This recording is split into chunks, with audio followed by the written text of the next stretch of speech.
नमस्कार साथियों, स्वागत आप सबों का। बिहार में शिक्षक बहाली को लेकर के हम लोग 2-3 मुद्दों पर चर्चा करेंगे और सबसे अहम मुद्दा और सावधान होने की मैंने लिखी है कि ज़रूरत है अब एस्टेट 2023 को लेकर के भी चर्चा करेंगे। शिक्षा मंत्री ने जो आदेश दिया है, जेडीयू आरजेडी दोनों आमने सामने हो गए हैं शिक्षा विभाग के अपर मुख्य सचिव को लेकर के। एक ओर जहां आरजेडी कह रही है कि कान पकड़कर निकाल देना चाहिए और दूसरी ओर जेडीयू कह रही है कि नहीं भैया, ये तो अच्छे काम कर रहे हैं। और शिक्षक भर्ती की नियमावली पर जो याचिकाएं दायर हुई थी पटना हाई कोर्ट में, उन पर भी कल सुनवाई हुई थी, परंतु रोक लगाने से कोर्ट ने इनकार कर दिया। ये झटका है एक याचिकाकर्ताओं की ओर से कहिए या फिर छात्रों को एक झटका है जो कि माननीय पटना उच्च न्यायालय से लगा है। तो सभी बिंदुओं पर हम लोग 1 बाय 1 चलेंगे।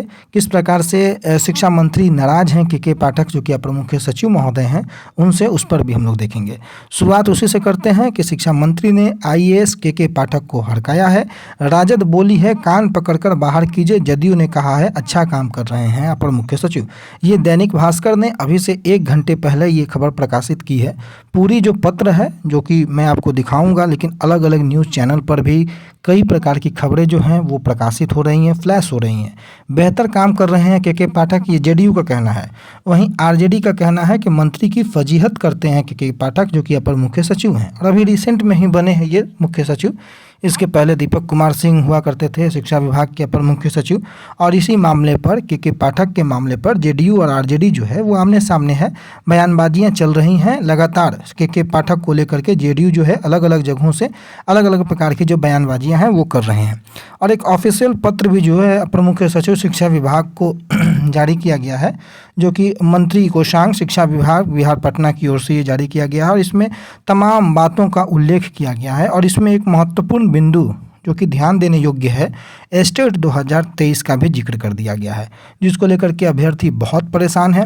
पूरी खबर या क्या है वो देखिए कि शिक्षा विभाग में ज्ञान से अधिक चर्चा, कड़क सीधा करने, नट बोल्ट टाइट करने, शौचालय सफाई करने, झाड़ू मारने, ड्रेस पहनने, फोड़ने, डराने, पैंट गीली करने, नकेल कसने, वेतन काटने, निलंबित करने, उखाड़ देने, फाड़ देने जैसे शब्दों का प्रयोग हो रहा है। और हद तो तब हो गई है, ये पत्र में लिखा गया है मंत्री महोदय की ओर से, जो उनके आप सचिव ने ये पत्र लिखा है। उन्होंने कहा है कि हद तो तब हो गई जब कार्यालय अवधि समाप्ति के पश्चात कार्य कर रहे एक निदेशक के कक्ष से टीवी चैनल वाले लाइव टेलीकास्ट करते देखे गए। टीवी रिपोर्टर उनसे पूछताछ भी कर रहे थे और वे विश्रांति से जवाब दे रहे थे। यह भी संज्ञान में आया है कि कई रिपोर्टर और यूट्यूबर आदि को किसी अदृश्य व्यक्ति के द्वारा विभागीय अधिकारी के दौरे निरीक्षण की जानकारी पहले से ही प्राप्त हो जाती है तथा निरीक्षित स्थलों पर वे पहले से मौजूद रहते हैं। इन तमाम बातों से शिक्षा मंत्री महोदय नाराज हैं और इससे उनको लगता है कि नकारात्मक छवि जो है वो विभाग की और सरकार की बन रही है, जिससे कहीं ना कहीं सरकार पर इसका निगेटिव इम्पैक्ट पड़ेगा। और उन्होंने इस बात को लेकर के चेताया है और निर्देश दिया है कि जो एसओपी है उसका पालन किया जाए और माननीय को यानी कि अपर मुख्य सचिव महोदय को विभाग से संबंधित खबरों को सनसनीखेज, नाटकीय, उत्तेजक रूप से या फिर आश्चर्यजनक, अलंकारिक, चौंधने वाला बनाकर पेश करने वाले न्यूज़ चैनलों के विरुद्ध सुसंगत कार्रवाई उन्होंने करने को कहा है। और इसमें विभागीय अधिकारी, संविदाकर्मी या फिर बाह्य जो व्यक्ति शामिल हैं उनको चिन्हित कर कार्रवाई किया जाए। अगर संभव हो तो सरकारी जांच एजेंसी की मदद ली जाए।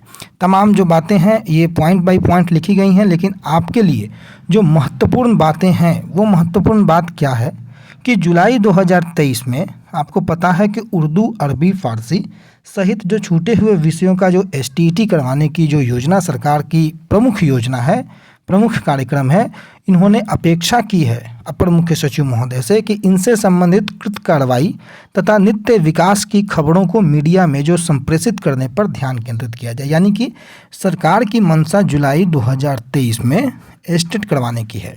और ये एस्टेट किन किन विषयों का होगा, तो ये एस्टेट होगा उर्दू, फारसी या फिर जो +2 के जो विषयों की परीक्षाएं एसटीईटी 2019 के साथ नहीं कंडक्ट करवाई गई थी, उन तमाम विषयों के एसटीईटी को कंडक्ट कराया जाएगा। ये बात ध्यान में रखें कि सरकार की मंशा अभी उन विषयों पर एसटीईटी कराने की है जिनकी एसटीईटी की परीक्षा नहीं ली गई थी। लेकिन इसका मतलब यह नहीं है कि सरकार स्टेट पेपर 1 की परीक्षा कंडक्ट नहीं करवाएगी, ऐसा बिल्कुल नहीं है। गवर्नमेंट के पास ऑफिशियल्स जो आंकड़े हैं या फिर शिक्षा विभाग के सचिवालय स्तर पर जो जानकारियाँ प्राप्त होती हैं वो पूर्णतः सही हो, ये बिल्कुल सही नहीं है। पेपर 1 की भी परीक्षा गवर्नमेंट कंडक्ट करा सकती है, इसके लिए अभ्यर्थियों को सचेत और सजग रहना पड़ेगा। स्टेट पेपर 1 क्वालिफाइज तमाम विषयों के अभ्यर्थियों से ये आग्रह है कि सावधान होने की आवश्यकता है। पेपर 2 में कई विषयों की परीक्षाएं नहीं हुई थी, जिसमें प्रमुखता से आर्ट्स विषय के हिस्ट्री, ज्योग्राफी, इकोनॉमिक्स, पॉलिटिकल इत्यादि विषय शामिल हैं। लेकिन पेपर 1 में तमाम विषयों की परीक्षाएं अभी कंडक्ट हुई हैं और उसमें क्वालिफाई अभ्यर्थी उत्तीर्ण हुए हैं। लेकिन यह ध्यान देना है कि वर्ष 2019 में ये परीक्षाएं हुई हैं और 4 वर्षों के अंतराल में आपको स्टेट फिर से अगर होता है तो पेपर 1 की भी संभावना बनती है कि सरकार ले ले। इसलिए मैंने आपको कहा कि आपको सावधान, सजग और सतर्क रहने की आवश्यकता है। तो इसी के कारण स्टेट 2023 की चर्चा अब गर्म हो चुकी है कि भाई शिक्षा मंत्री ने पत्र में इस बारे में आगे ध्यान केंद्रित करने को कहा है। लेकिन देखते हैं कि कब तक ये पॉसिबल होता है। फिलहाल इस पर उतनी जल्दी मोहर लगती हुई नज़र नहीं आ रही है। अगस्त के महीने में बीपीएससी को लेकर के परीक्षा है और उस संदर्भ में शिक्षक भर्ती पर माननीय पटना हाईकोर्ट में दायर याचिका हुई थी और उस पर शिक्षक भर्ती की जो परीक्षा है उस पर रोक लगाने से कोर्ट ने इनकार भी कर दिया है। नई नियमावली के खिलाफ सुनवाई हुई। याचिकाकर्ता की जो मांगे थी, परीक्षा पर स्टे लगाने की मांगे, कोर्ट ने जो है अभी उनकी बातों को नहीं सुना है और अगली तारीख जो है 26 अगस्त की दे डाली है।